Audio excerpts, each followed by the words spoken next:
예, 먼저 하나님의 말씀 요한계시록 7장 1절에 있는 말씀만 보겠습니다. 이 일 후에 내가 내 천사가 땅 네 모퉁이에 선 것을 보니 땅의 사방의 바람을 붙잡아 바람으로 하여금 땅에나 바다에나 각종 나무에 불지 못하게 하더라. 그리고 이제 3절에 보면 가로되 우리가 우리 하나님의 종들의 이마에 인치기까지 땅이나 바다나 나무나 해하지 말라 하더라. 우리가 이제 많이 들어본 말씀이죠. 앞에서 말씀드린 대로 이 바람은 무엇을 상징하는 것이냐. 거치되어 대쟁투나 증언보감 가운데서는 이 바람은 전쟁과 재난을 상징한다. 그렇기 때문에 하나님께서 바람을 놓아버리게 되면 이 세상에는 엄청난 전쟁과 재난이 휘몰아치게 될 것이다. 이건 사실이죠. 예언의 신을 통해서 하나님께서 설명을 하고 계시는 부분이기 때문에. 그런데 제가 앞에서 말씀을 드리면서 이것이 맞지만은 그러나 이것은 완전하게 다 맞는 것이 아니라 부분적으로 아는 것이다. 제가 그렇게 말씀드렸어요. 그래서 부분적으로 알고 있으면서 온전하게 다 알고 있다라고 생각하기 때문에 라오디게아 교회가 결국은 부족한 것과 같은 모습으로 나타났는데, 우리가 대쟁투나 증언보감에서는 그렇게 말씀을 하셨지만 또 교회증언 5권 152쪽에서는 이렇게 설명을 합니다. 우리가 어떤 값으로도 팔 수 없는 때가 다가오고 있다. 짐승의 표를 가진 자 외에는 어떤 사람에게도 사거나 파는 일을 금지하는 법령이 미국에 내리게 될 것이다. 짐승의 표에 관한 이야기를 하고 있는 거예요. 우리는 극히 최근에 캘리포니아에서 이 일이 실현되는 것을 보았다. 그러니까 아마 화이선자가 이 말씀을 기록할 당시에 캘리포니아에서 짐승의 표 일요일 법령이 내려가지고 이 짐승의 표를 가진 자 외에는 매매를 못하게 하는 그와 같은 일이 실현되고 있었다 이 말이. 그런데 그 다음에 그러나 이 일은 다만 내 바람이 불 징후에 불과했다. 아직도 그 바람은 내 전사에게 붙들려 있다. 이렇게 설명을 해요. 그러니까 지금 교회증언 5권 152쪽에서는 이 내 천사에게 붙들려 있는 이 바람은 짐승의 표 일요일 휴업령을 상징하고 있다라고 설명을 하고 있어요. 그러면서 뒤에는 우리는 아직 준비되지 않았다. 아직도 완수해야 할 사업이 있다. 그 후에 천사들은 노토록 명령을 받고 내 바람은 지상에 불게 될 것이다. 그것은 하나님의 자녀들에게 결정적인 때, 개국 이래로 없었던 환란의 때가 될 것이다. 지금은 우리가 일할 기회이다. 이렇게 설명을 하고 있습니다. 그렇기 때문에 아까 읽어본 계시록 7장 3절 가운데에서도 뭐라고 말씀을 하시는가 하면 우리가 우리 하나님의 종들의 이마에 인치기까지 바람을 붙잡으라고 하는 이야기예요. 그러면 하나님의 인치는 사업을 방해하기 위해서 사단이 이 땅에 내리는 그와 같은 일은 뭐냐? 짐승의 표 일요일 휴업령인 겁니다. 그래서 결국은 교회증언 5권 152쪽에서는 짐승의 표 일요일 휴업령, 이것은 결국은 내 천사에게 붙들려 있는 바람이라고 설명을 하고 있거든요.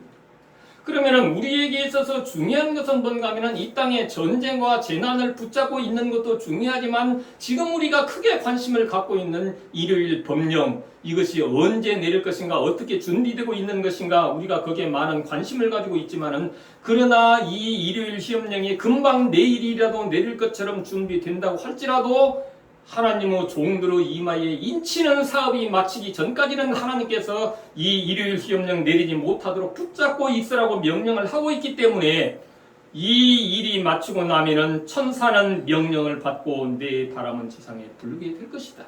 그래서 하나님의 종들의 이마에 인치는 사업이 마쳐져야 그때서 비로소 하나님께서 바람을 놓아라고 명령하면 그때에 이 땅에는 일요일 법령도 내리고 전쟁도 일어나고 재난도 일어나는 그와 같은 어려운 환란이 이 땅에 닥칠 것이다라고 하는 것을 설명을 하고 있죠. 그래서 결국엔 지금 우리가 일요일 휴업령이 금방 내릴 것 같이 그와 같이 많은 분들이 말씀하시고 지금 어떻게 지금 교황청에서 일하고 있다 하는 것 같은 기별을 많이 전하지만은 금방 사탄이 내일이라도 일요일 시험령 내릴 것처럼 준비를 완전히 다 갖춰놓고 있는다 할지라도 하나님의 종들의 이마에 인치는 사업이 마치기 전에는 결코 하나님께서 허락지 아니하시고 천사들에게 붙잡고 명령하고 있다라고 하는 것을 우리가 기억한다라고 할 것 같으면 지금 우리는 무슨 기별을 전해야 될 텐가. 이때에 하나님의 백성들이 인맞는 그와 같은 신앙으로 준비되어질 수 있도록 과연 어떻게 하면 우리가 하나님의 인을 맞을 수 있는가 하는 그와 같은 기별을 백성들에게 전해서 백성들 하여금 준비하도록 하게 하는 것이 라오디게아 교회의 사자들이 전해야 될 그와 같은 기별이 아닌가 하는 생각이 드는 겁니다. 두 번째, 앞에서 말씀드린 대로 인맞은 자의 이마에는 어린 양의 이름과 아버지의 이름이 써져 있다. 이게 맞죠? 요한계시록 14장 1절에 그렇게 분명히 말씀을 하셨기 때문에. 그러나 다른 성경 말씀과 예언의 신에 있는 말씀을 보면은 인맞은 자의 이마에는 이름이 하나 더 있어서 세 개의 이름이 기록되어 있다고 하는 것도 우리가 알아야 되는데 그 부분에 대해서 우리가 다 온전하게 이해하지 못하고 부분적으로 알고 있었다 그 말입니다. 그래서 우리가 요한계시록 3장 12절 가운데 보면은 인맞은 자라고 설명은 되어 있지만 않지만은 이렇게 설명되어 있어요. 이기는 자는 내 하나님 성전의 기둥이 되게 하리니 그가 결코 다시 나가지 아니하리라. 내가 하나님의 이름과 하나님의 성 곧 하늘에서 내 하나님께로부터 내려오는 새 예루살렘의 이름과 나의 새 이름을 그리 위에 기록하리라. 이렇게 말씀합니다. 그러니까 이름이 셋이에요. 하나님의 이름과 새 예루살렘의 이름과 예수님께서 나의 새 이름이라고 하셨으니까 정확하게는 나타나 있지 않아요. 예수님의 새 이름이 그리 위에 기록하리라고 말씀을 하셨어요. 그러면 이것이 과연 인맞은 자의 이마에 나타나 있는 이름이냐? 교회증은 1권 59쪽에는 이런 말씀이 있습니다. 14만 4천 명은 모두 인을 받고 완전히 연합하였다. 인받았어요? 그들의 이마에는 하나님 새 예루살렘이라는 말이 쓰여 있었으며 예수님의 새 이름을 새긴 빛나는 별이 있었다. 그러니까 지금 교회증은 1권 59쪽에서는 인맞은 자의 이마에는 하나님 새 예루살렘 그 다음에 예수님의 새 이름 이렇게 이름이 세 개가 기록되어 있다라고 말씀을 하고 있습니다. 그 다음에 초기문집 15쪽에도 이렇게 말씀을 하고 있어요.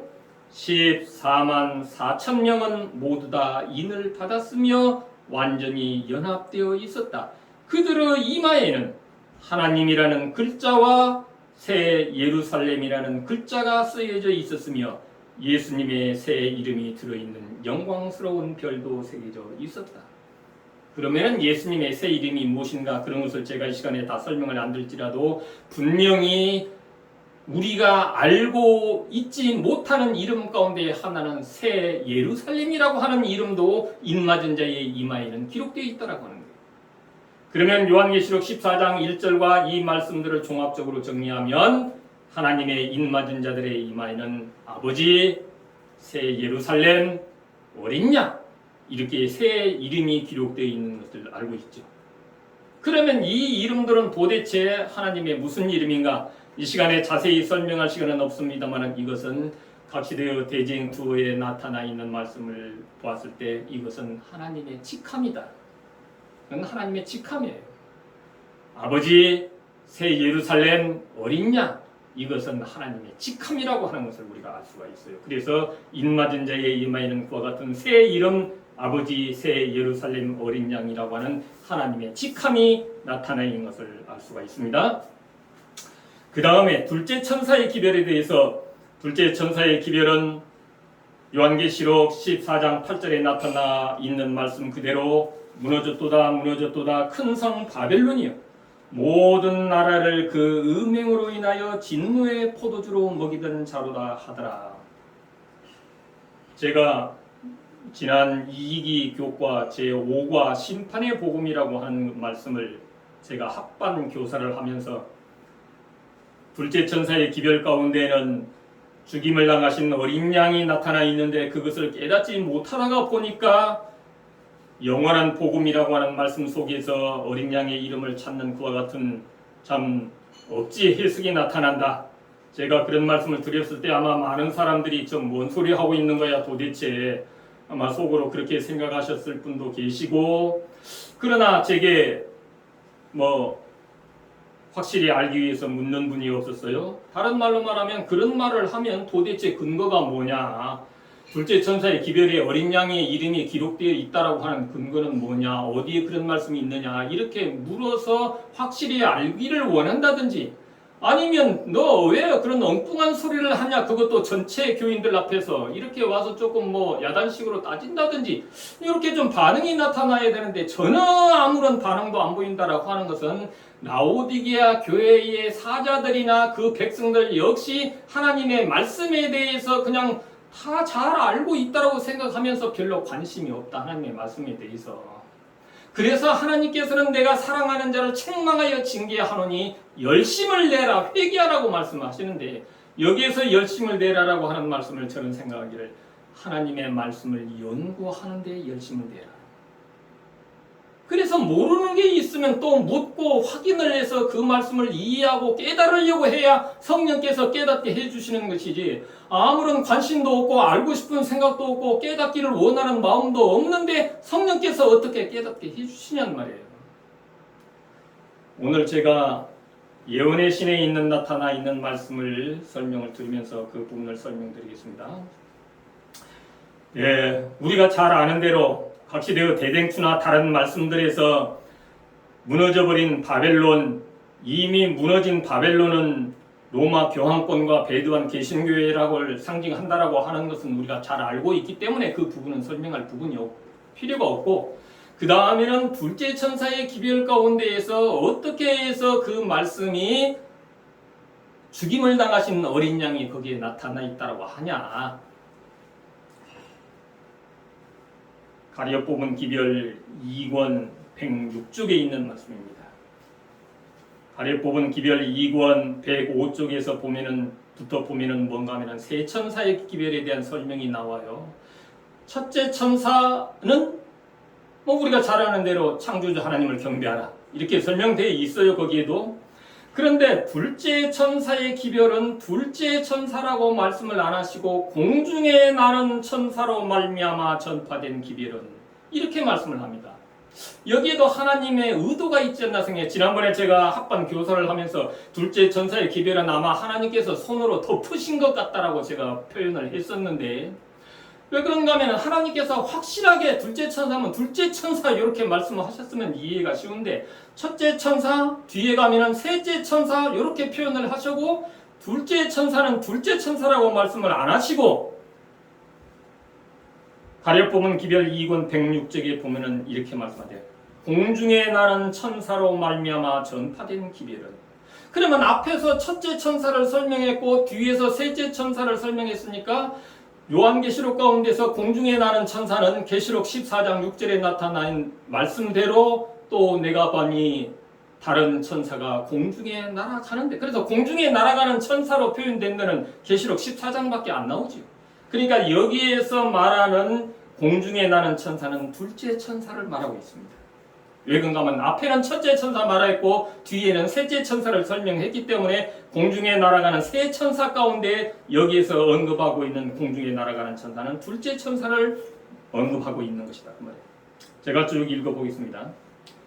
공중에 나는 천사로 말미암아 전파된 기별은 하나님께서 에덴 동산에서 뱀에게 내가 너로 여자와 원수가 되게 하고 너희 후손도 여자의 후손과 원수가 되게 하리니 여자의 후손은 내 머리를 상하게 할 것이요 너는 그의 발꿈치를 상하게 할 것이니라. 창세기 3장 15절에 말씀하신 말씀을 하셨을 때에 선포하신 바 동일한 복음이다. 그러니까 창세기 3장 15절의 복음하고 둘째 천사의 복음하고는 동일한 복음이다. 그러면 우리가 창세기 3장 15절의 복음은 모두가 잘 알고 계시죠? 여자의 후손은 예수님을 말하죠. 각시드 대정투에서랑 그렇게 설명을 하고 있기 때문에. 그러면은 뱀 사탄은 여자의 후손 예수님의 발꿈치를 상하게 한다는 말은 우리가 잘 아는 대로 예수님을 십자가에 돌아가시게 하는 것을 말하죠. 그래서 예수님께서 어린 양으로 십자가에 돌아가심으로 말미암아서 그러면은 그 여자의 후손은 뱀의 머리를 상하게 할 것이다라고 하는 말은 무슨 말이냐? 성경의 가운데 다니엘서나 요한계시록을 연구해 보면 머리는 뭘 상징하냐? 왕을 상징합니다. 왕권을 상징해요. 그렇기 때문에 요한계시록 가운데에서 우리가 요한계시록 13장에서 교황 피우스 6세가 잡혀가가지고 감옥에 있다가 감옥에서 옥사한 그와 같은 사건을 두고 요한계시록 13장에서는 뭐라고 설명했느냐? 머리 하나가 상하여 죽게 된 것 같더니 이렇게 설명했어요. 그러니까 교황이 그렇게 죽어버림으로 말미암아 교황의 황권이 무너져버림으로 말미암아서 그것을 갖다가 일컬어서 머리 하나가 상하였다라고 그렇게 표현하는 겁니다. 그러니까 여자의 후손은 뱀의 머리를 상하게 할 것이라고 하는 이야기는 예수님께서 십자가에 죽으심으로 말미암아서 사탄이 아담으로부터 빼앗아간 왕권을 결국은 사탄으로부터 빼앗아버림으로 말미암아 뱀의 머리를 상하게 할 것이다. 그렇게 표현을 한 것이죠. 그래서 초기 문제 가운데에서는 그 부분에 대해서 많은 설명을 하고 있는데 거기에 대해서 어떻게 설명을 했는가 하면은 사탄도 예수님이 십자가에 죽게 되면 자기의 왕국도 예수님에게 넘어가고 자기의 왕권도 빼앗길 것을 알았다. 이렇게 몇 군데의 초기 문집에서 설명을 하고 있습니다. 그러니까 예수님께서 십자가에 죽으심으로 말미암아 사탄은 왕권을 빼앗겨 버렸어요. 왕권을 빼앗기면 그 나라는 무너지는 겁니다. 과거에 우리나라가 일제의 통치권, 왕권을 일제에 빼앗겨 버렸을 때에 조선은 없어졌어요. 조선은 무너져 버린 겁니다. 바로 그런 표현이 무너졌도다 큰 성 바벨론이요. 이 말 속에 바벨론은 사탄을 상징해요. 사탄의 직함이 바벨론이니까. 그래서 사탄은 왕권을 예수님에게 빼앗겨 버림으로 말미암아서 사탄의 왕국 바벨론 왕국은 무너져 버렸어요. 그 이야기 속에 무슨 이야기가 들어갔나? 그러면은 과연 바벨론 왕국, 사탄의 왕국은 왜 무너졌느냐?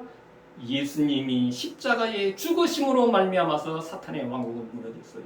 그래서 둘째 천사의 기별 속에서 우리에게 말씀하시는 것은 죽임을 당하신 어린 양, 그분이 바벨론의 왕인 사탄으로부터 왕권을 빼앗아 버림으로 말미암아서 사탄의 왕국에서 종로로 하는 우리를 해방시켜서 은혜의 왕국의 백성이 되도록 그렇게 우리에게 하나님께서 구원의 길을 열어놓으신 그와 같은 이야기가 둘째 천사의 기별의 이야기다.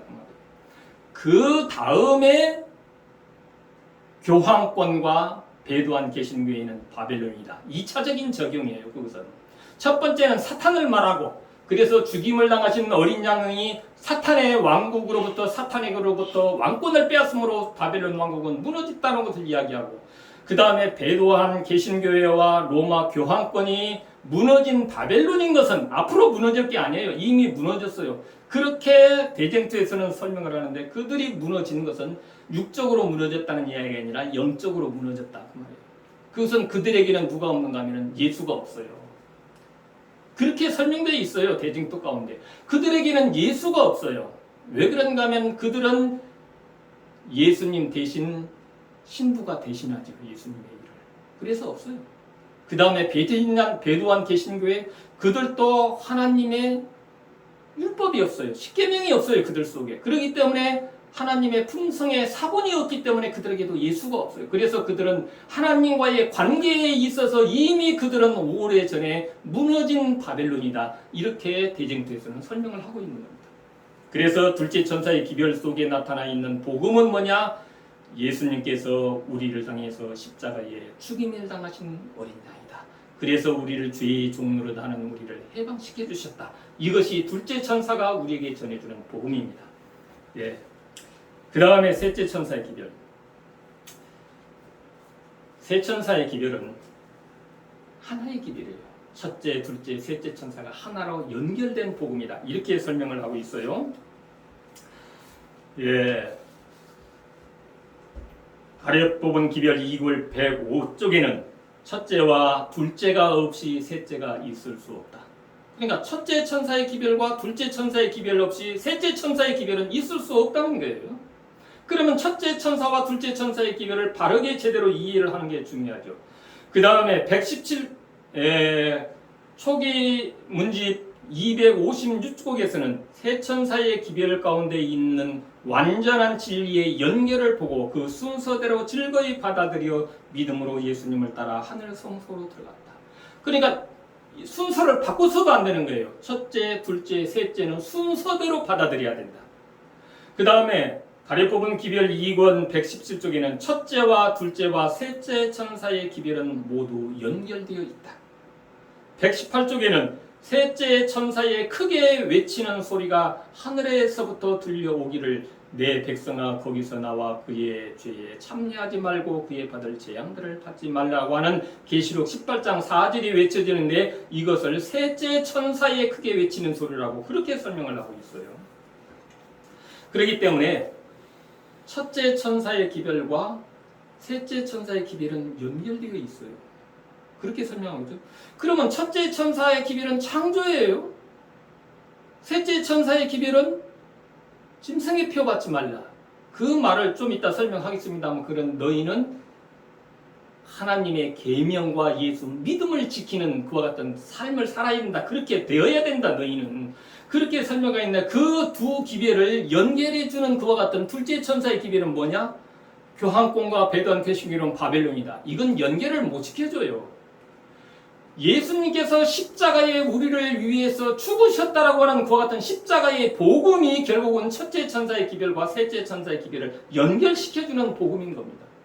그러니까 지금까지 우리가 세 천사의 기별을 전하면서 죽임을 당하신 어린 양의 십자가의 구속의 이야기를 빼놓고 세 천사의 기별을 전했다라고 하는 것은 복음 없는 복음을 전한 거예요. 결국 예수님의 구속의 십자가의 이야기 없이 우리에게 무슨 구원이 있고 무슨 복음이 있겠어요. 셋째 천사의 기별은 두 부분으로 나누어서 설명을 드린다라고 하면은 짐승의 표 받지 말라. 현재 바벨론 가운데 있는 백성들한테는 너희는 짐승의 표 받지 말라. 그러려고 하면 무슨 기별이 외쳐지는가? 계시록 18장 4절 너 그 가운데 있으면 너 짐승의 표 받아. 그러니까 그 바벨론에서 나와라. 이게 계시록 18장 4절을 외치는 기별이에요.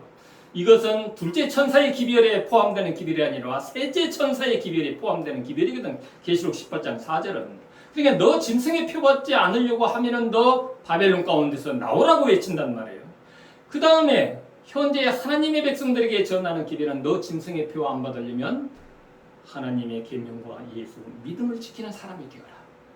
이렇게 두 부분으로 나눠서 말씀을 드릴 수 있어요. 그러면 하나님의 계명은 뭐예요? 하나님의 품성의 사본이잖아요. 하나님의 품성의 사본. 그래서 다른 말로 말하면은 십계명 하나님의 율법은 예수님 자신이에요. 예수님이 율법이에요.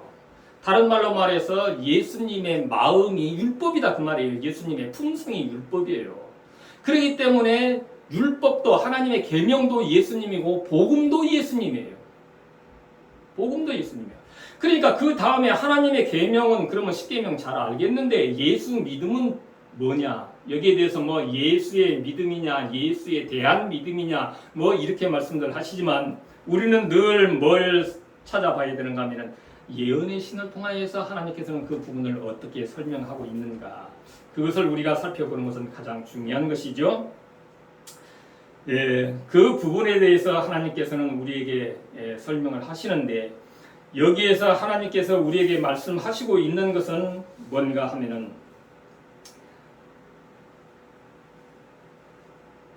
가려 뽑은 기별 2권 107쪽에는 이렇게 말합니다. 충성된 자는 셋째 천사의 기별의 선포를 듣고 저들의 발길을 돌려 천지를 창조하신 하나님께 존귀와 영예와 영광을 돌리기 위하여 하나님의 계명을 지키는 도리를 따른다. 이게 셋째 천사의 기별이다. 이제 그렇게 설명을 하고 있어요. 그러면서 교회증언 6권 20쪽에는 이렇게 말합니다. 셋째 천사의 기별의 진리들이 어떤 이들에 의하여 메마른 이론으로만 제시되었다. 그러나 이 기별 속에서 살아계신 분 그리스도가 제시되어야 한다. 이 기별을 통하여 하나님의 품성이 그리스도 안에서 표명되어야 한다. 그러니까 셋째 천사의 기별은 하나님의 품성이 예수 그리스도를 나타나신 바대로 하나님의 품성이 표명되어야 하는 것이 셋째 천사의 기별이라고 설명하고 있어요. 그래서 셋째 천사의 기별은 우리를 온전히 완전하게 그분이 우리를 구원할 수 있다라고 하는 것. 그러니까 예수님께서는 우리를 온전히 주의 형상대로 재창조하실 수 있는 능력이 그분한테는 있고 그분께서는 우리를 당신의 형상대로 재창조해 주실 것이다라고 하는 믿는 것이 곧 예수 믿음이다. 예수 믿음에 대해서 우리에게 그렇게 설명을 하고 있습니다. 그러면서 한 말씀만 더 본다라고만 이렇게 해요. 출애굽기 31장 13절에 안식일에 대해서 설명을 할게요. 출애굽기 31장 13절 너는 이스라엘 자손에게 고하여 이르기를 너희는 나의 안식일을 지키라. 이는 나와 너희 사이에 대대의 표징이니 나는 너희를 거룩하게 하는 여호와인 줄 너희로 알게 함이라. 요 안식일에 대해서 설명하기를 하나님께서 창조주가 되심을 세상에 알리는 표징으로서의 안식일은 그러죠? 또한 하나님이 거룩하게 하시는 분임을 가리키는 표이기도 하다.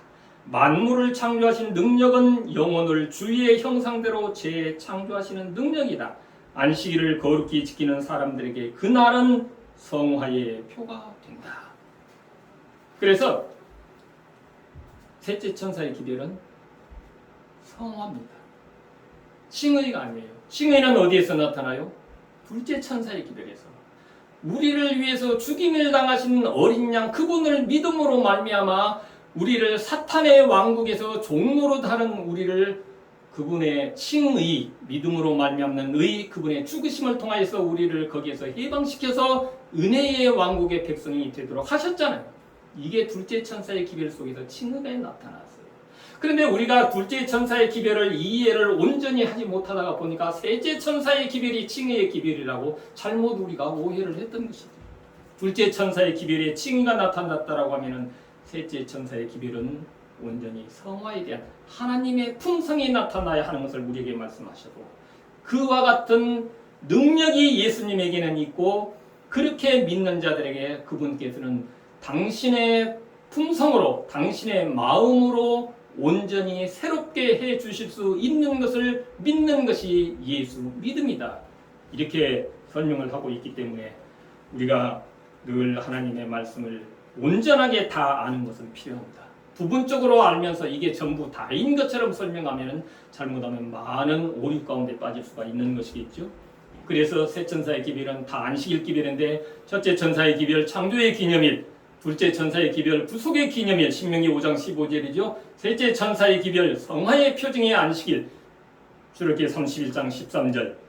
이 부분에 대해서는 제가 많은 분들이 잘 모르고 있기 때문에 증안보감 3권 17쪽에서 그 부분에 대해서 설명한 것을 조금 전에 제가 읽어서 말씀을 드렸습니다.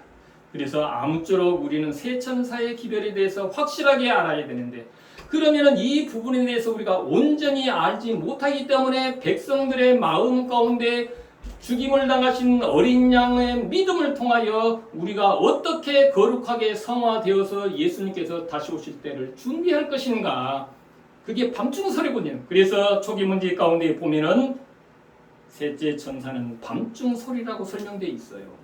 무슨 다른 사건, 어떠한 일어나는 일들 그것을 밤중설이라고 전한다라고 하면 그건 오류입니다. 왜 그런가 하면 초기 문제 가운데에 셋째 천사의 기별이 밤중설이라고 설명하고 있기 때문에 그래요. 그래서 밤중설이는 신랑을 맞이하기 위해서 준비하라고 하는 기별이잖아요. 그것은 셋째 천사의 기별을 통해서 너희의 품성이 온전히 거룩하게 변화되어야 너희는 예수님을 영접할 수 있다.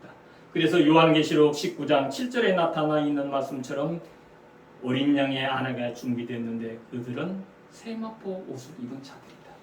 그런데 그 세마포 옷은 실물교훈 가운데 설명하기를 이 옷은 하늘 배틀로 짜여진 옷이다.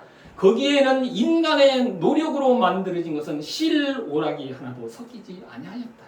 우리의 노력으로 우리가 결코 품성의 옷을 입을 수 없다라고 하는 것을 말씀하시고 전적으로 하나님의 은혜로 믿음으로 말미암아 하나님께서 당신의 능력으로 우리의 품성의 변화를 시켜서 우리를 하여금 예수님 재림하실 때 그분을 영접할 수 있도록 준비시키기 위해서 결국은 하나님께서 엘리야를 통해서 기별을 주실 것인데 이와 같은 기별이 엘리야를 통해서 주어질 때에 결국은 그 말씀을 깨닫는 것이 아니라 너 성경 틀렸어. 내가 너한테 가르쳐 줄 테니까 나한테 배워. 이렇게 말하는지도 모르겠다. 그러나 그렇게 말하는 사람은 아무도 없이 정말로 온전한 새 천사의 기별을 밝히 깨달아서 오직 창조, 구속, 재창조하시는 하나님의 놀라우신 역사를 통하여서 우리 모두가 우리 주님 멀지 않은 장래에 오실 그와 같은 징조들이 세상에 일어나고 있는 이때에 우리가 참으로 어린 양의 신부, 어린 양의 아내로서 우리의 품성의 옷을 준비하는 그와 같은 데에 아무런 실수함이 없이 준비를 잘 할 수 있도록 성령께서 우리를 도와주셔서 우리 모두가 구원함에 이르게 되는 우리가 되기를 간절히 바랍니다.